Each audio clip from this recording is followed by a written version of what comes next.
Hi guys! We're back! We're back. Cheat with us Sundays! So, anong ngayon, ating kakainin? Itong ano natin ngayon is maaamoy nyo. Mm.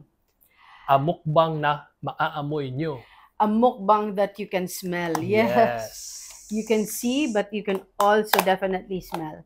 Okay, eto, matagal ko na siya talagang gusto, but like, hindi naman siya yung sobrang, pag kumakain ako, ang dami-dami kong kinakain. Ako before, Chill hindi lang. talaga kumakain ito. Yes. Frozen pa. Hindi talaga siya kumakain nito. Durian! But this is our new Frozen durian. discovery. I'm so happy kasi Galing Davao. and what's good is that Ako he before, tries. hindi talaga ako kumakain ito.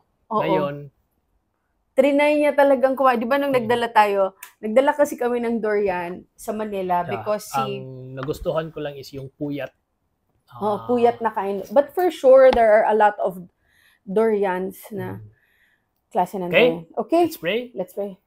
Our Father who art in heaven, Father God, maraming salamat sa araw na ito. Maraming salamat sa blessings, sa pagkain na binibigay niyo sa amin always. As through Christ our Lord. Amen and amen. So this is our dessert. Nakapag-lunch na kami actually. Yeah. So ito yung dessert namin. Naamoy niyo na ba? Look, so this Ang is how bahay it namin, looks. Super amoy ano. Binili niya to in his recent trip to Davao. May training siya doon. So, nag-uwi siya ng ganito. Frozen lang. Yung dinala namin sa Manila, buong fruit. As in, buong fruit. Nagpadala yung in-laws ko papuntang Manila. Doon lang ako first time nakakain ng durian na marami. Ngayon, kumakain ako ng durian. Tas sobrang sarap. Before, amoy pa lang, sumasakit na ulo ko. Ngayon, masarap pala siya. Yeah. Amoyin niyo. Naamoy niyo ba? Yum. Lalo na pag frozen, parang ice cream. Yeah. Yung consistency niya kasi, no?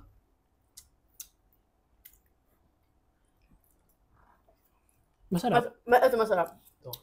Iba to. Iba din to. Creamy ito. Masarap din to. Balik tayo. Amoy. Smell. Woo! Alam nyo ba, buong ref namin amoy durian. Pati Lasang yung durian. Ibang ulam na nasa freezer ba? Pagkain mo, amoy durian na. So Totoo ba na if marami kang kakainin, maha-high blood ka? Oo nga. Totoo ba yun? How true? Iinit daw katawan mo. I-google natin. Aphrodisiac din ba to? Hindi Well, akala ko. Pero ang narinig ko, aphrodisiac to.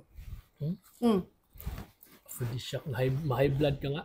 Aphrodisiac nga. Di ba? Sa Davao, sa tabi ng daan ba, hihinto ka lang, may mga mesa, tapos kain ka ng durian doon.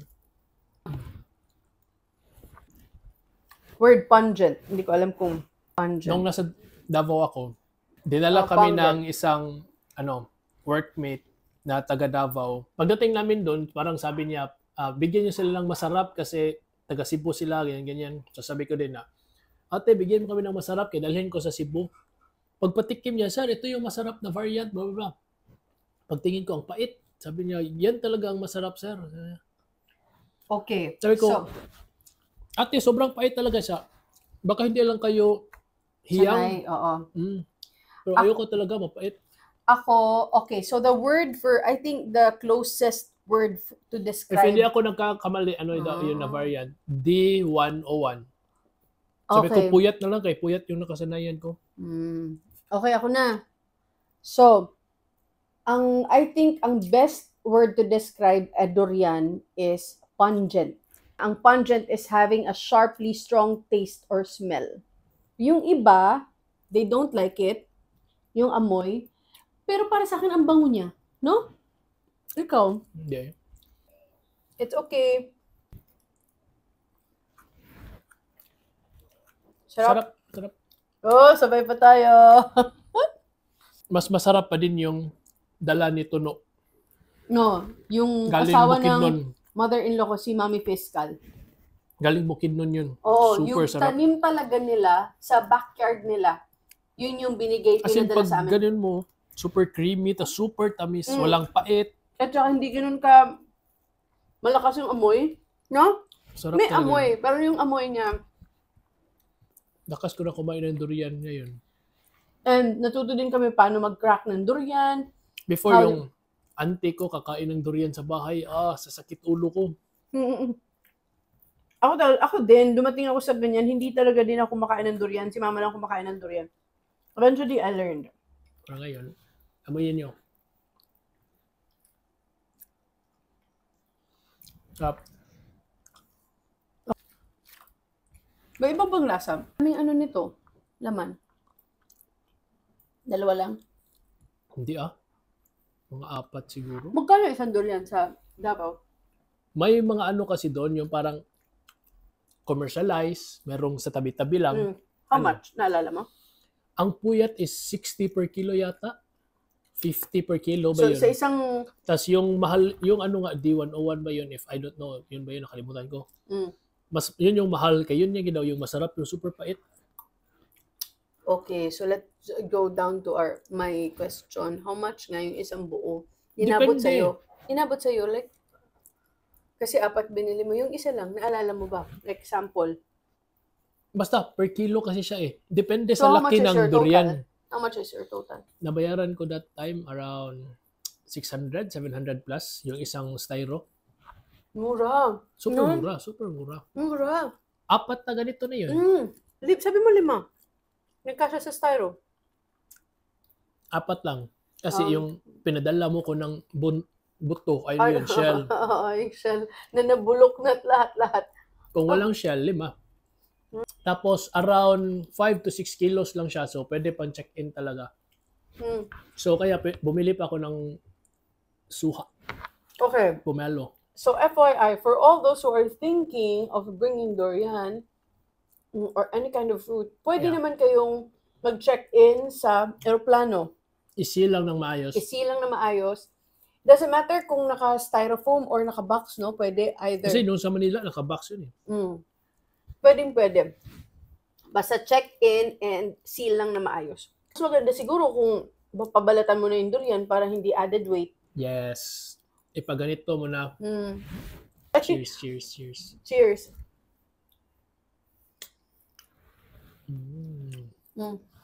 Kung kayo isa ba, cheers natin sila. Cheers to good life Ay, and... nahulog. sayang. To good life and more to smelly money. life. And smelly life and more money. And God-centered life. Parang kala mo wild. But when you eat it, i-research yung ang dami din vitamins nito. Let me check. Okay. Total fat, 5 grams, 7%.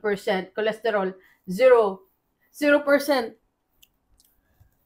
Sodium, 2%. Potassium, 12% Taas pala potassium. ng carbs nito. Oo, taas ng carbs, Basta 9%. fruit, no? Mataas talaga ang carbs. Dietary fiber, 15%. Pinakamataas siya. 15, oo. Fiber. Protein, 1.5 grams. Akala ko naman madami. 3%. Vitamin C, 32%. Vitamin C, wow. Calcium wala, 0. Iron, 2%. May vitamin B6, oh. 15%. What are the benefits in eating durian? Reduce oxidation. Filler.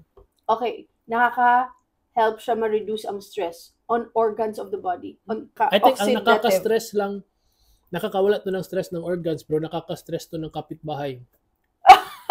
Or yung bisita na papasok sa bahay mo. Is Baho ng bahay durian, nyo. sabi dito kay Mr. Google, sabi, is durian a superfood? Yes, durian can be considered a superfood. This is because of it has high amounts of vitamins, minerals, antioxidant, and dietary fiber. Okay. Amoyin nyo. Is durian good for the kidney? This is for me, question. Eating durian may support digestive health, heart health, weight management, and more. People with kidney disease following a low potassium diet should avoid durian. Wow. So, hindi. What Last to muna avoid to when ngayon. eating durian? What to avoid when eating durian? Alcohol, coffee. So, don't mix it. Parang ganon. What to avoid when eating durian? Here are some foods to avoid eating with or after eating durian. Oh, wow. Alcohol. Okay. Bark. Durian bark. One more smell, guys. Mhm. Mhm. Ang sarap nito. No joke, guys. So this is Dessert. more like the right amount of durian mukbang. Anong durian? Sarap nito. Ito, ilas natin ito. Kaya sarap. So good. Thank you, Lord, Thank you, Lord. for the gift of durian. So the buto looks like this. Kunin mo na. Ikaw. Go. Ikaw, itong isa. Wala na yan. Bakit natin i-share ng buto? Okay, last na to. Promise. So again, Kakain pa. again, thank you for cheating with us. Thank you for cheating with us. See you again next week. See you again next week. Bye. Bye.